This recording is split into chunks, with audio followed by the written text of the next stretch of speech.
coming up on Outdoor Oklahoma. Oh, big fish, big fish.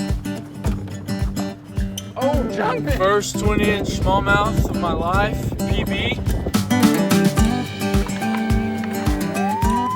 Good job, baby.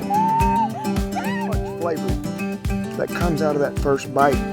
You get that rosemary right off the top. Oh, you got him! You got him, Emily! Oh! Nice mess of blue cat we have right there. Ready. Now folks, this is what we're after. This is what you get in Outdoor Oklahoma.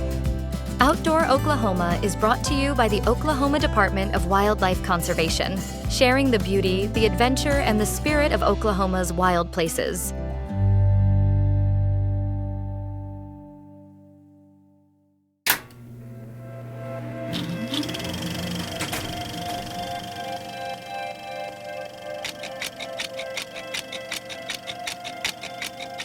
For most people, the Illinois River in northeast Oklahoma means summertime. Float trips, sunshine, and memories made drifting downstream. But beneath the surface, this scenic river tells a different story. While many come to float, bass anglers like myself come with purpose, because on the Illinois, the current carries more than just canoes. It carries the chance of landing trophy smallmouth bass. It's early spring. The water still runs cool, the river feels untouched, and the trees along the banks are just beginning to bud. The summer crowds are still weeks away, and for now, these scenic waters belong to us. Today, I'm floating the Illinois River with Tony Rodger, a former ODWC fisheries biologist and someone who knows this river as well as anyone. Tony has spent years chasing smallmouth here, and in the 2010s, he helped lead a team of biologists studying the smallmouth and the neosho bass that call this river home. When you're floating down the river, what's kind of a spot that you look at and you're like, man, we need to stop and really like take our time to fish this area? I think since it's still kind of earlier in the spring, I'm going to be looking for things that are slightly deeper than the water around it. Right. Current seams and like secondary current seams, and then anytime you have a cover, whether that's rocks or boulders, that's going to be a spot we're going to want to pay close attention to, because a lot of the big fish will like to hold tight to some of that stuff. Right. Love it. Pools too, we'll want to check pools, especially where the current is like going into it. Okay. And then spots like this at the top of riffles, if it's got a little depth to it, it's one of my favorite spots. They might be a little bit better later in the year. Right. But it seems like if fish are active, they'll set up right on the tops of these riffles and kind of hunt food up here. Oh my I guess we'll gosh. just ride the rapids. That's a down. good one. That's a good fish. Did you get a buffalo? No, that's a good fish. Oh, nice smallmouth. Here you go. We're gonna bring him around. For you. Yep. There you Yeah, go. there we go. First fish of the day. Not bad. You want to unhook it? Oh yeah, if I can. As we, so that was in the current, huh? Yeah, Shallow top current. of the riffle, right on the Ned rig. First one of the day. Give you a good look. There's our first clue. Yeah, So there there'll we be- go. there's- That's a nice smallie. Yeah, it looks like 14, 15 inches maybe. So our Yeah. goal today, my goal every time I come out is try to hit that 20-inch mark. For river anglers, many consider anything over 20 inches a trophy smallmouth, and Tony and his friends have caught their fair share of trophies in the Illinois River over the years.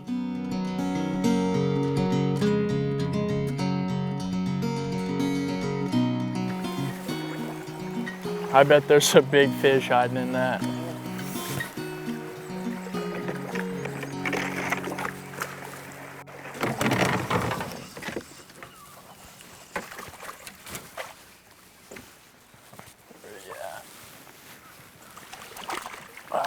There we go. Little guy. Hey, I'll take it. What was that on? I switched over that little minnow bait just Okay. to hopefully not get as much moss in every cast. Right. But it's a start. Yeah, gotta start somewhere. Half the size of the one you started with, but That's okay. primarily anytime I'm gonna float the Illinois River fishing smallmouth, I'm gonna have probably a jerkbait along, swim baits, paddle tail swim baits, bigger swim baits, little finesse baits like Ned rigs are always pretty good. Flukes, like if you, there we go, there's a good fish. There's a good one. I knew if we sat here long enough, you got the net. In the net. The joys of canoe fishing. He's under the canoe. Okay. Oh, he's a smaller one. I just had him hooked to the side. Oh, what is that? Oh, another small. Another small one. Flukes in the summertime are another really good bait.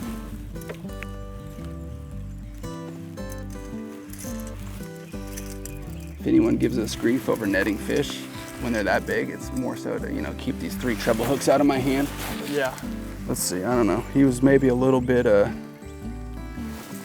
adventurous, but that's one of the things I like about river smallmouth is they tend to have an attitude, and that's why you can get away with throwing bigger baits for them generally, because in a river they seem to be a little more opportunistic, and they'll take what they get even if it's a bit too large for them.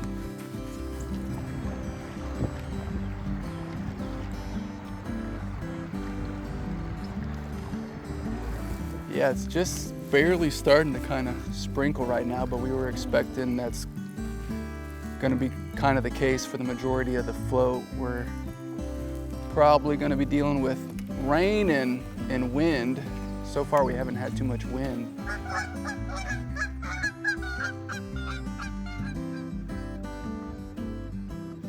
The Illinois River is what we call it's in our Ozark Highland ecoregion, which is a pretty diverse, there we go. Oh, I just had one. Need that. I can't tell you. Last time I said it was big and it wasn't, so it's a gar. Oh, that's a gar. That's a big gar too, man. So speaking of what you can catch, Oh, wow. every now and then you'll tangle with one of these toothy critters. Wow, And this has got a bait with 3 treble hooks on it, so that's gonna be fun. We're gonna have to take this one slow. Hey, take your time, man. So we get the jerkbait back. All right. Whenever you're So I guess I'll explain while we're done dealing fighting, with let the me gar. know. I'll get the net out. But it's a pretty diverse river. We did community surveys on this river, which essentially what that is we just use a variety of gear to kind of sample the entire fish community. And off the top of my head, I don't remember the exact number, but in the Illinois River, watershed, you're probably looking 70 to 90 species total. So that's everything from, the fish you're not gonna run into while you're out fishing. There's a lot of different darter species, different minnow species.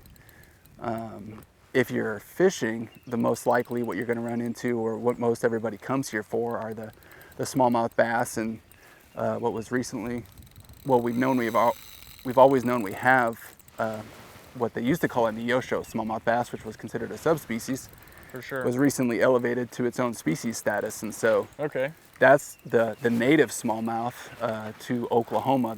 The smallmouth from like 10 killer were introduced stocked from an area of Tennessee, which is why you hear them referred to as the Tennessee strain Definitely. a lot of times. But those are the ones that get really big. So, when we're talking about catching a 20-incher, that's going to be a smallmouth. The neoshos do not get as big. They don't live as long. Okay. So there's some differences between the species, although they look very, very similar. Right. You still fighting him? Yeah. You just Still out of the way? do your thing. This is a light line angry gar combination. That's fun.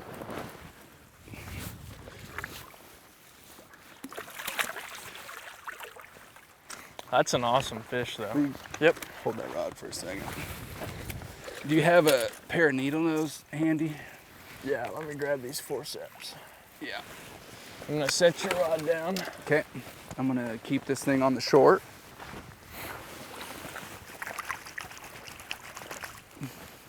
We got a 20-incher.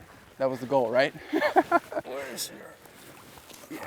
Not the target species, but that's a long-nosed gar, and believe it or not, they get a lot. They get a lot bigger than that, and they are hard to hold on to. Want a photo? Yeah.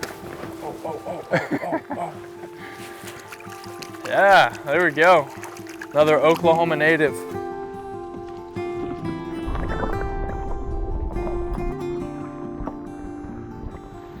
The rain picked up and the wind followed, but we stayed the course, because once on the river, there is no turning back.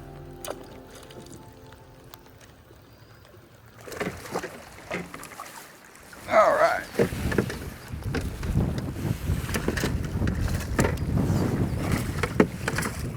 So the unique thing about the Illinois River is that smallmouth bass that were introduced into 10 killer back in the 1990s have since kind of migrated up the river, and over the past, 20, 30 years have been hybridizing with our neosho bass. And we did some genetics research, and the most recent data we have kind of explains that basically 70% of the fish in this river are a hybrid between neosho bass and smallmouth bass. So it gets very hard to kind of tell the two apart.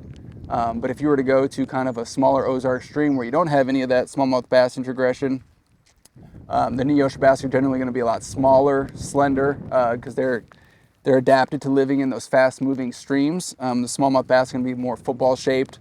But another thing they noted back in the 1940s when they kind of described the neosho smallmouth bass was they tend to have a more uniform color, so they're not as much barring and stuff. So and they kind of have a yellow tint. If you get one from a smaller Ozark stream, they'll almost kind of be kind of yellow or mustard sometimes. So you can kind of see some of those yellow scales in this fish.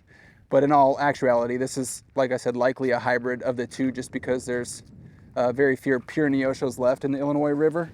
It's gotten more and more skewed towards smallmouth bass recently. In that genetics project we did in the Illinois River, about 20% were pure smallmouth bass and only 10% were pure neoshos.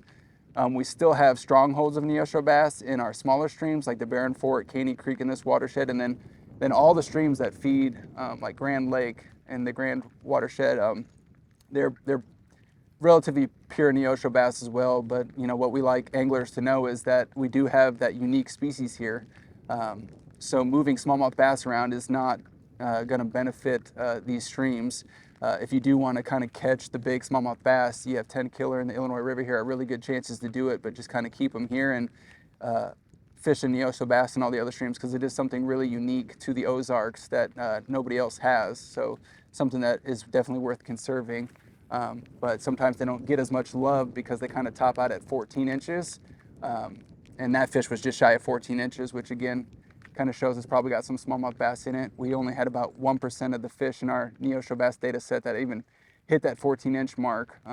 So smallmouth bass are a little bit more prized for their size, but the uniqueness of the neoshos and the Ozarks kind of makes them a cool fish to target if you have never caught one before.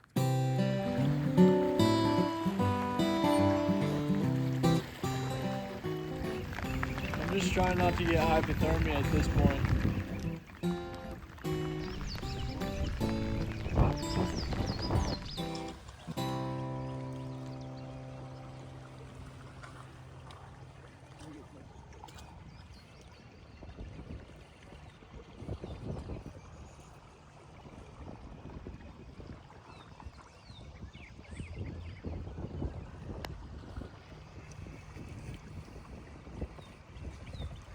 I was talking, those big baits, you wouldn't think they would hit them, but you can see it's almost gone.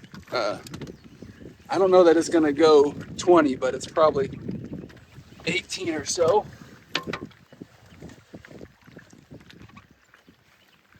Oh, wow. 19 and a half. So just shy of that 20-inch mark, but skinny fish. Nice fish though. Skinny for its size, so doesn't weigh a bunch, but that's kind of typical of river fish. They tend to be a little bit more slim, but he inhaled it. He had it all the way down on his mouth, so he definitely wanted it.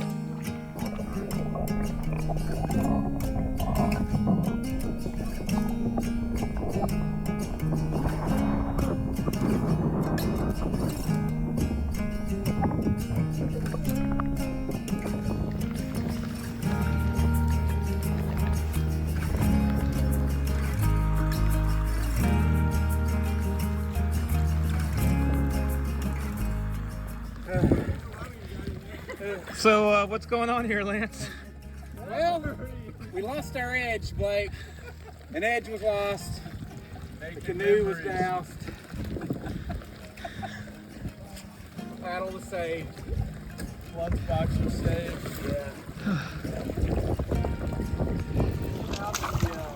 With the rain and the wind driving, the videographer's canoe hit a log and rolled. But let's be honest, no float trip is ever complete without tipping a canoe. But the float trip must go on.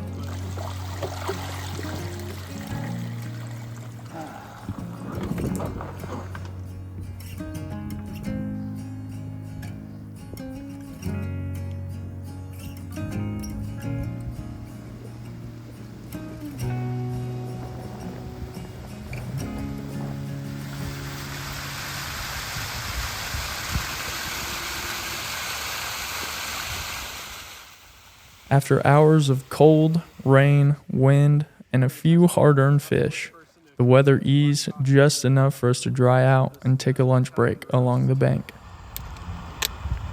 Starbucks instant coffee, it tastes great. Don't have to overthink it. What really kind of draws people to this river in particular is kind of the size potential, and we kind of saw that with that 19.5-inch fish, and Definitely. there's bigger fish than that in here for sure, so maybe we'll luck into one of those before the day's over. Oh, that's awesome. We definitely had to take a quick break, stop on the shore, eat some lunch, refuel. The rain will really take it out of you. Yeah, wind and rain. Not a great combo for kayak or canoe fishing. Right. So if you don't mind, kind of tell us about the diet study that you and the streams biologist and Tex did on this river specifically. When you think of smallmouth and streams, usually the first thing that comes to your mind is crayfish. It's usually what makes up most of their forage. But for whatever reason, we found that the crayfish don't show up in the diets in the Illinois River and the Barren Fork near as much as they do in some of our other smaller Ozark streams. We had them in about 10% of the diets, where if you look in the literature or even some other streams that we've studied, that can be 50 to 70% of what you're finding is crayfish. And in this case, they seem to be more keyed in on their fish prey source. So that one of the main ones being like central stone rollers is a main one. There's a lot of different minnows and shiners in here that they can make use of as well. But also because it's connected to Lake 10 Killer and it's fairly productive for Ozark fishery, there's a lot of gizzard shad in the system as well. So especially those bigger smallmouth, we'll like to key in on those gizzard shad. So Tony, can you kind of describe to us the difference in the smallmouth bass and the native neosho? Kind of what our research in Oklahoma has shown is that the size potential for the two is drastically different. The lifespan is also drastically different. So a neosho bass, 6 years old is pretty old for a neosho bass. We only have about 1% of the fish in the data set that we had that surpassed that, whereas smallmouth bass, you know, they can live 15 years or so, so it's a much longer lived species. And with that, their growth potential is a lot higher. So we've found, especially in the Illinois River, by comparing it to nationwide averages, that it's one of the fastest growing smallmouth bass populations in the entire country. So we have fish hitting that trophy size mark as early as 5 years old, and on average, they're hitting that in about 7 or 8 years. Compared to what a national average would be, which is about 15 years, it's, you know, that's almost twice as fast, or a little more than twice as fast. So your potential to catch a really big smallmouth is high here, which is one of the main drawing powers for this river.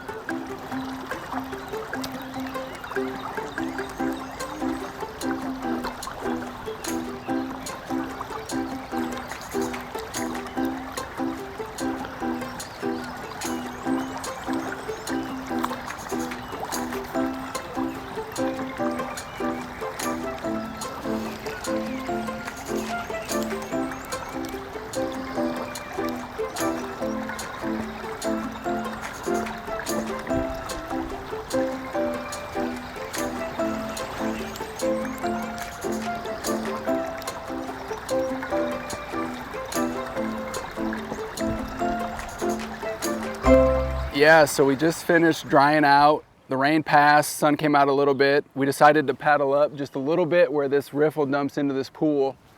First cast with the big swim bait, and there's that 20-inch trophy smallmouth we've been looking for. It's came at 20 1/4. Big, healthy fish.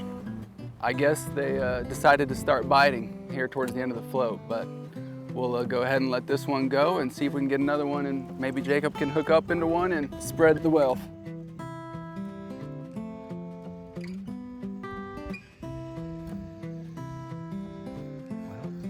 We're so chill. When she realizes she's free, she'll go. That's why I come out here. That's what makes it so much fun. Those big bites on those big baits. It's just once you get your first one on that, it gives you the confidence to keep throwing those bigger lures, and then they're just kind of hard to put down.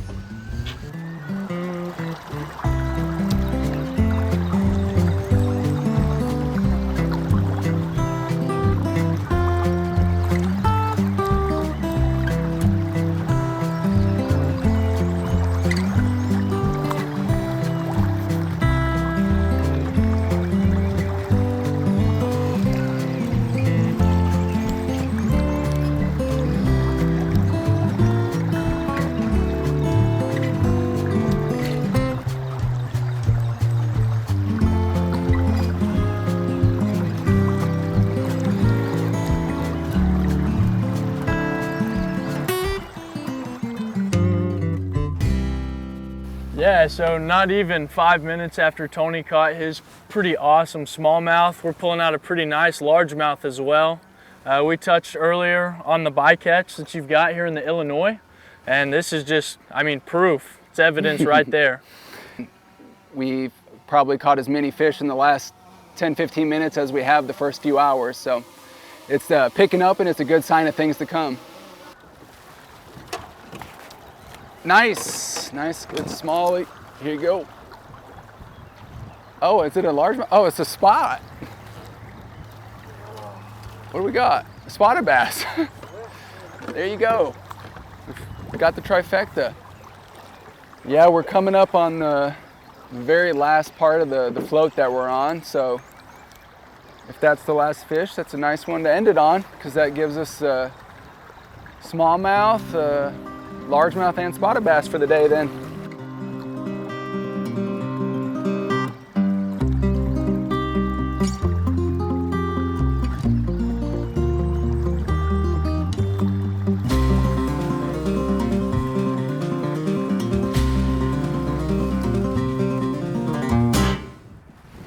Oh, big fish, big fish.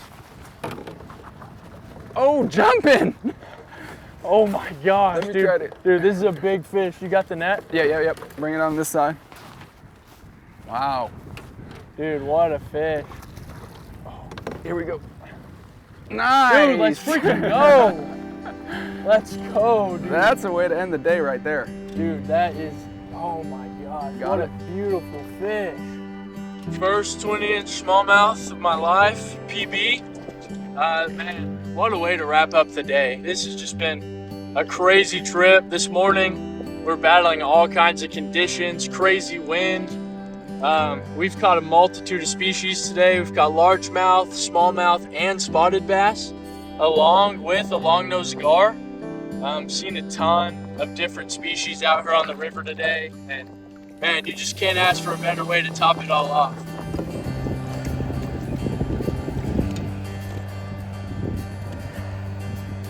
Off she goes.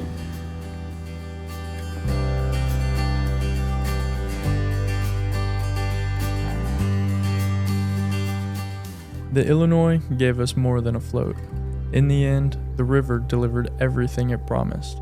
Scenic beauty, a variety of fish species, trophy smallmouth, a personal best, and a day with friends that reminded us why adventures like this keep calling us back.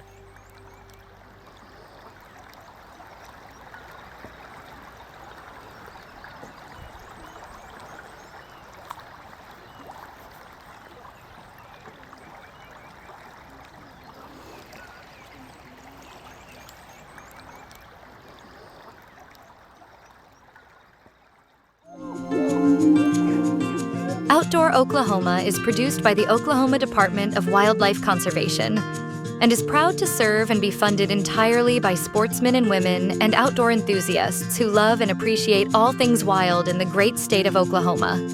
Connect with us online on TikTok, Instagram, Facebook, X, and YouTube. Want to know more about the Wildlife Department? Visit us at wildlifedepartment.com. Thanks for watching.